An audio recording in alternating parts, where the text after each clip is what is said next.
পুনৰ আপোনালোক সকলোকে পাপু লাইফষ্টাইলৰ অন্যটি ব্লগলৈ স্বাগতম জনাইছোঁ। আৰু আজি দেওবাৰ, গতিকে দেওবাৰ বুলি আজি মই ভাবিলোঁ আজি পুৰি আৰু আলু তৰকাৰী আলু পুৰিকে বনোৱা যাওক। গতিকে সেয়াই আহিলোঁ আৰু আলু তৰকাৰীখন মই কেনেকৈ বনালোঁ তাকে আপোনালোকৰ লগত অকণমান শ্বেয়াৰ কৰোঁ বুলি ভাবিলোঁ।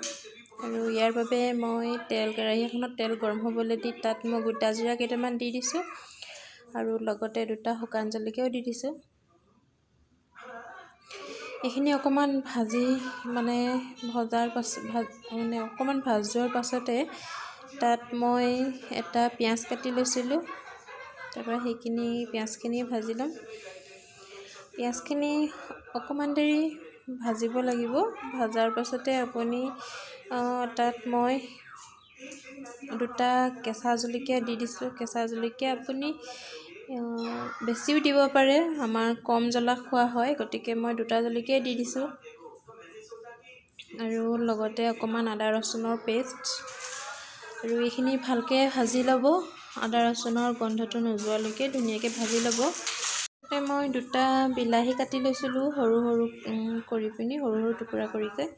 তাৰপিছতে এইখিনি ধুনীয়াকৈ মিক্স কৰি ল'ব। আৰু তাতে মই ইয়াত হালধি গুড়ি আৰু জিৰা গুড়ি, তাৰপিছতে গৰম মছলা, তাৰপিছতে আপুনি ইয়াত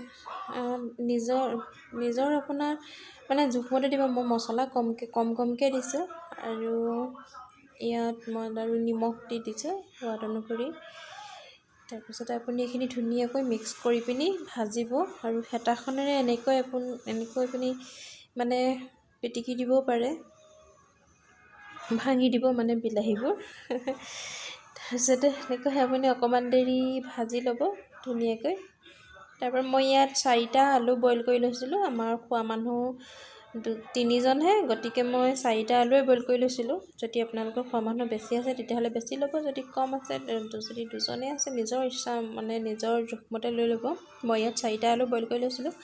তাৰপিছতে এইখিনি ধুনীয়াকৈ মই মিক্স কৰি ল'লোঁ মছলাখিনিৰ লগতে। আৰু মই ইয়াত কচুৰি মেথি, এইটো আপুনি নিদিবও পাৰে, মই দি দিছোঁ অকণমান। কচুৰি মেথি দিলে কি হয় গোন্ধটো ভাল লাগে খাই। তাৰপৰা মই ইয়াত অকণমান দেৰি ভজাৰ পাছতে পানী দি দিছোঁ। পানী আপুনি মই বেছি পানী দিব নালাগে, কাৰণ আলুখিনি বইল হৈয়ে আছে, গতিকে অকণমান মই আধা কাপমানহে পানী দিছোঁ।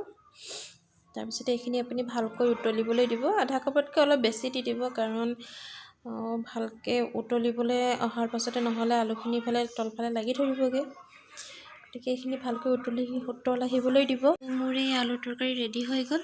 ধনিয়া পাত কেইটামান দি এনেকৈ ছটিয়াই দিছোঁ। তেন্তে খাই লওঁ, খাই লৈ পিনি পুনৰ লগ পাম। Hello' friends, good afternoon. আৰু এতিয়া ৰাতিপুৱা নাস্তা কৰি মেলি আজৰি হৈ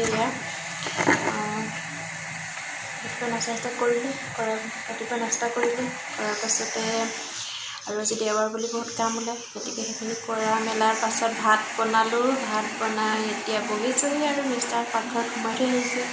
আৰু আজি দেওবাৰৰ স্পেচিয়েল গাহৰি মাংস। গতিকে বলকচোন চাওঁ তেওঁ কেনেকৈ গাহৰি মাংস বনাইছে, চাই আহোঁগৈ কিনো হৈছে নে নাই হোৱা।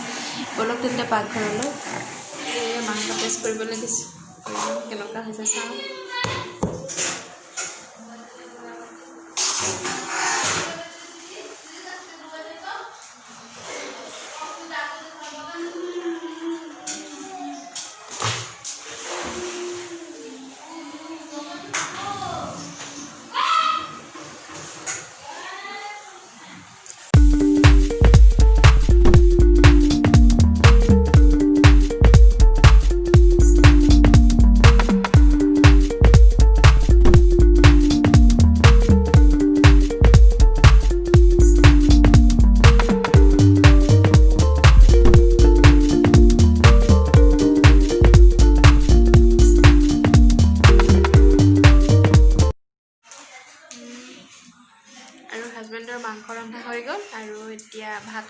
ভাত খাই পুনৰ আপোনালোকক লগ পাই আছোঁ আৰু যদি ভিডিঅ'টো ভাল লাগিছে লাইক কৰিব কমেণ্ট কৰিব আৰু প্লিজ চেনেলটো ছাবস্ক্ৰাইব কৰি দিব আৰু কমেও আপোনালোকে 3 মিনিট বা 4 মিনিট সময় ভিডিঅ' চাব তেন্তে পুনৰ লগ পাই আছোঁ চাই থাকিব ভিডিঅ'টো আপোনালোকে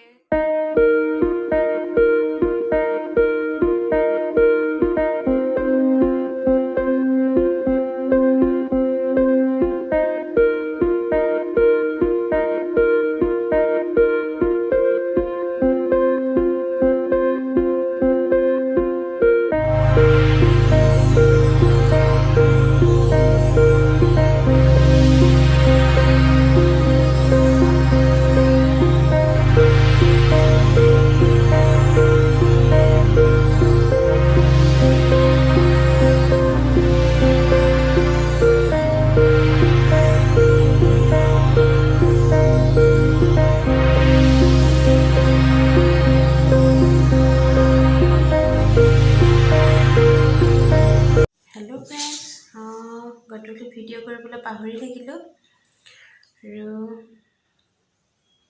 আজি ব্লগটো ইমানতে সামৰণি মাৰিছোঁ আৰু যদি ভিডিঅ'টো ভাল লাগিলে লাইক কৰিব কমেণ্ট কৰিব আৰু প্লিজ চেনেলটো ছাবস্ক্ৰাইব কৰি দিব তেন্তে পুনৰ লগ পাম অন্য এটা ভিডিঅ'ৰ সৈতে আজিলৈ গুড নাইট বাই বাই